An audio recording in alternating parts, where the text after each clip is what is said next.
What's going on, real ones? BCHQ, and I'm back with a different one today. It's a reaction, but it's an interview, and it's Royce the 5'9", a clip taken from an interview he did with DJ Small Eyes 2, and it's Royce the 5'9" reveals biggest mistakes rappers make and how to prevent it. Now, it's something a little bit different, as I said, but this channel is about diversity and growth, so let's get into it. How long have you been in the music industry for at this point? About 20 years. Okay. That's a long ass time.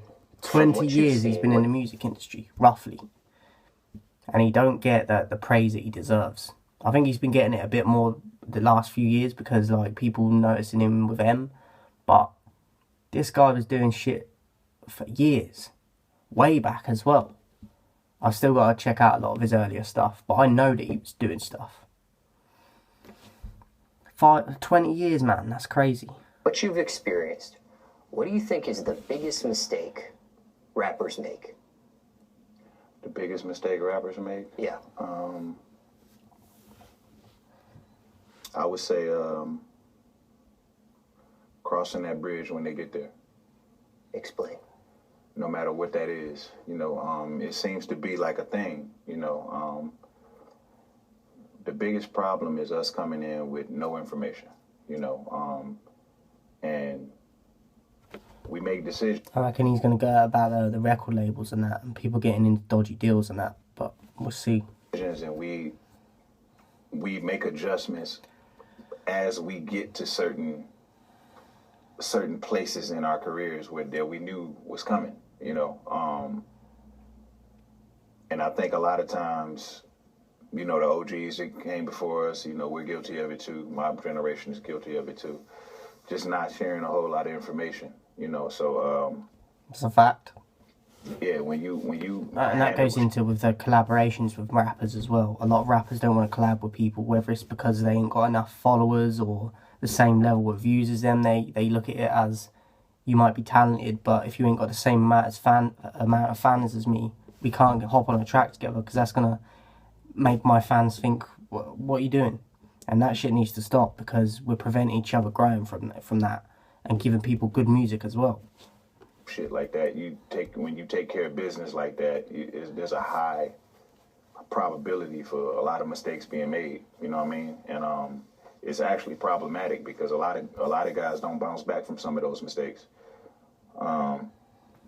And fame itself is the only thing that you can't really prepare for. So it's bad enough that it's got to be one of the trickiest things to deal with, fame. You get there, you don't know if you're gonna like it. You don't know what it is. You don't know what to expect. All you know is what you think. So the least you could do is educate yourself on some of the other things. Like the record contracts. It's not by chance that. So I'm saying the record labels, the contracts. Every time you got a deal on the table or something like that, there's always some executive making you feel like that you gotta hurry up. You gotta hurry up and sign this, because there'll never be no opportunities. It's either that rushing, like he's saying, sign quick, or they reel you in with promises and then they don't deliver. Then they rob your ass. You let this one pass up. The window is closing. It's pressure. You end up on their time. You know what I'm saying? So, and I think publishing, giving up some of your publishing also falls into that category. And I'm not talking about to a publishing company. I'm talking about to production companies and managers and just investors.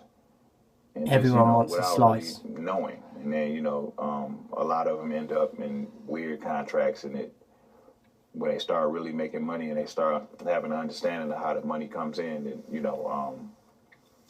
it creates resentment because you're like, why'd you make me sign this? And you end up in a situation where you're either falling out with somebody or it's hard for you to get it back, and a lot of guys, if they're not touring heavy like that, that's one of the only ways that they make money, So that's just to name a few. When it comes to education, is there a way to be educated about this stuff, or is it only based on experience at this point?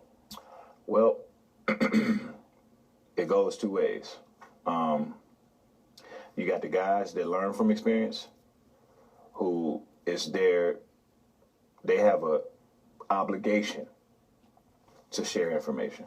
It's an obligation. It's not something that well, you can share some information. No, you have to. It's part of it. You have to. Otherwise, history just repeats itself. And then the younger guys have the obligation to educate themselves, ask questions, challenge people, and listen. You know what I mean? Don't make the same mistakes we made. You know, it's really that crucial because who's controlling this shit is really an important thing. I think if it was a more artist-driven culture and genre, you would see more black billionaires than you've seen anywhere. I think hip hop has taken over the world like that. It's the most empowering genre of music that has ever existed. And we took over the world. We took over the world. We should be controlling it. Will this change? Will you say, will it change? Yeah, this control. I think so. I think it's not something that's going to happen super fast. It's not going to be overnight. I was about to say, like, these are systems that have been set up for so long now. All these rich people, the labels, the publishers, the companies, like, that's been in place for so long that you're starting to see more independent labels and that coming through now. But because of the longevity of how many years that it's been going and set up like that, it's not going to just happen overnight. Like, we're not going to wake up tomorrow and there's going to be, like he said, a ton of new people, like, independently, like, blowing up. It's definitely happening more and more, especially with social media. But because of the system that's been put in place and used for so long, it's going to take a long time to break that down. But progress is progress. Because there are fair executives out there. There's fair executives out there. There's executives out there that are good people, white and black. And I just think one act at a time. And it's a building block thing. There's always going to be the bad ones. There's always going to be the artists who don't want to learn. And we just need the people who are taking steps to keep inspiring the next people that are going to take the steps, and eventually the tide should shift. You got to be that change, like you're saying. Someone's got to change the cycle at some point. So I really appreciate that, man. We need more artists like this coming out and speaking about this sort of shit, because the education side of it, just hearing this, and like as a younger artist and that, if they see this, they're going to be like, right, when I look into that, I need to educate myself on that. So if I get into a position where I've got to sign a contract, I know what's the best deal for me, and I know whether to stay independent or not. So this is big, man. We need more shit like this, more education and opening people's eyes up to, especially the younger lot coming through, because the labels don't give a shit. They see it as like you're a cog, but they run the system. So this was big, man. Excuse me. This was big.